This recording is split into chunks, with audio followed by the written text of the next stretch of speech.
భారీ వర్షాలు అప్పుడు మనకి అక్షరాల మాకు అన్నం పెట్టాల్సిన సమయం ఒక మనిషి ఆత్మ రూపంలో వచ్చింది మాకు. నిజంగా పాపకి పాలకు డబ్బులు లేవు. లేక్ పోలీస్ స్టేషన్ వచ్చి మీ వాళ్ళందరూ ఏడున్నారు అని చెప్పేసి వాళ్ళు మమ్మల్ని భయపడకుండా షార్ట్ కట్లు చెప్పారు అనమాట. మురికి గుంతలు అంటే ఏదో చిన్న డ్రైనేజ్ గుంత అని మేము అనుకున్నాం. నాగోల్ ఫ్లేవర్ లా మూసి నదిలో తండ్రి చేతులకు వెళ్ళి జారి పడిపోయింది అని చెప్పేసి వాళ్ళు చెప్పారు.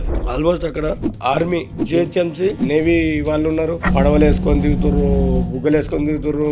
అంటే మాకు అక్కడ వాటర్ ఎంత లోతుందో కూడా నాకు తెలియదు. ఆ తాడు పట్టుకొని నేను పైన దిగిన. అతి భయంకరమైన విషయం ఇది నాకు. ఇక చేతిలో వదిలేస్తే చనిపోతా. కింద భూమి ఉంది ఏమో అని చెప్పి కాలు పెడితే కాళ్ళకు భూమి అందుతలేదు నాకు. పొరపాటున నేను చెయ్యి వదిలేస్తే అందులో ఇరుక్కవద కూడా నేను స్పాట్ డెడ్ అయిపోతా. తాడు పట్టుకో ఉన్నారు కాబట్టి బతికి అది అంటే ఇది దిగడానికి కారణం ఏంటంటే పాప కరెక్ట్ ఈడనే పడ్డది. వేరే తాడు ఇట్లా సహాయం ఒక్కి ఇలాంటి కుక్కేసి ఇట్లా తాడేసి నన్ను గుంజుకుని ఆ పాప డెడ్ బాడీ బయటకు తీసి చెప్పలేను సార్. అది తలుచుకోవాలన్నా బాధ కలుగుతుంది, మీరు చెప్తుంటే ఇంకా బాధ కలుగుతుంది.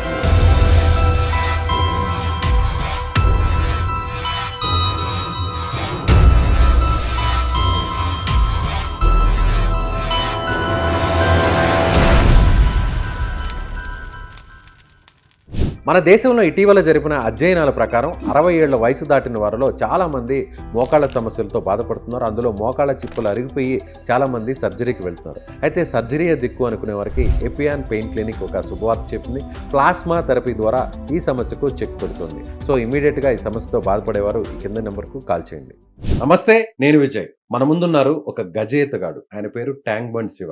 మీకు ఇప్పటికీ మర్చిపోలేని సంఘటన ఏదైనా చెప్తారా? మర్చిపోలేదంటే నేను రోషయ్య గారు హయాంలో ఉన్నప్పుడు ముఖ్యమంత్రిగా ఉంది. అప్పుడు ట్యాంక్ బండ్ కింద స్నో వరల్డ్ కాడ హోటల్ ఓపెనింగ్ ఉంది. ఆ హోటల్ ఓపెనింగ్ రోజు సీఎం వచ్చిందని చెప్పేసి మొత్తం బంద్ చేశారు. ఏడుకాడికి రోడ్స్ అంతా రోడ్లన్నీ బంద్ చేశారు.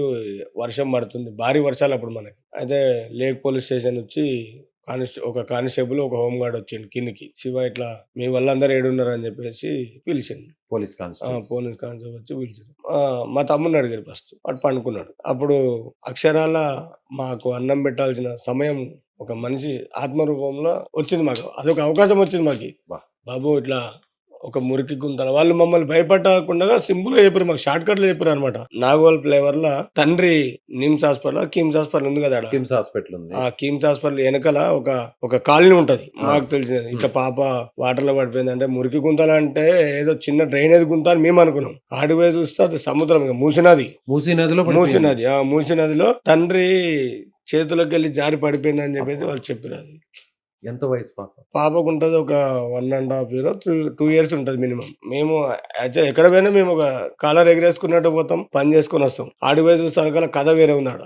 లారీలు నేవీ వాళ్ళు ఉన్నారు, నేవీ వాళ్ళు ఉన్నారు, ఆరెంజ్ కలర్ డ్రెస్ వాళ్ళు, ఎన్డీఆర్ఎఫ్ వాళ్ళు ఉన్నారు. మళ్ళా జిహెచ్ఎంసీ సంబంధించిన జిహెచ్ఎంసీ డిపార్ట్మెంట్ ఉంది, హెచ్ఎండిఏ డిపార్ట్మెంట్ ఉంది. అంటే మాకు తెలియని డిపార్ట్మెంట్ గా మారుతున్నాడు. మాకు అన్ని డిపార్ట్మెంట్ రిస్క్ సంబంధించిన వాళ్ళు అందరూ వచ్చారు.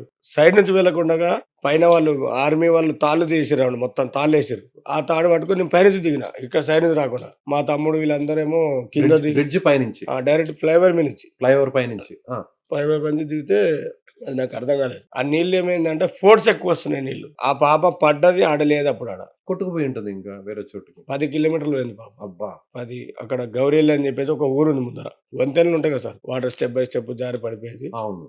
ఇక్కడ స్పీడ్ ఉంది, పోయా కొద్ది ఫ్లో డౌన్ అయిపోతుంది అనమాట.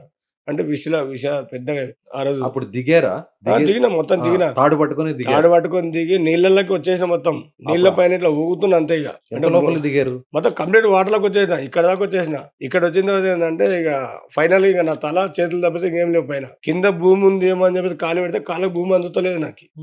ఎక్కడ ఆస్కారం లేదు కూడా. పొరపాటున నేను చెయ్యి వదిలేస్తే అక్కడ ఉండే సొరంగాలు ఏవైతే వాటర్ రాళ్ళు పెద్ద పెద్ద సొరంగాలు ఉంటాయి, నీళ్లు వేస్తూ రాళ్ళు పెద్ద పెద్ద సుడిగుండాలు అందులో ఇరుక్కవద కూడా నేను స్పాట్ డెడ్ అయిపోయి. మళ్ళీ మా బ్రదరు, ఆర్మీ వాళ్ళు అందరు వచ్చి వేరే తాడు ఇట్లా సహాయం ఒక్కి ఇలాంటి కుక్కేసి ఇట్లా తాడేసి నన్ను గుంజుకుని. ఆ పాప డెడ్ బాడీ బయటకు తీసారు.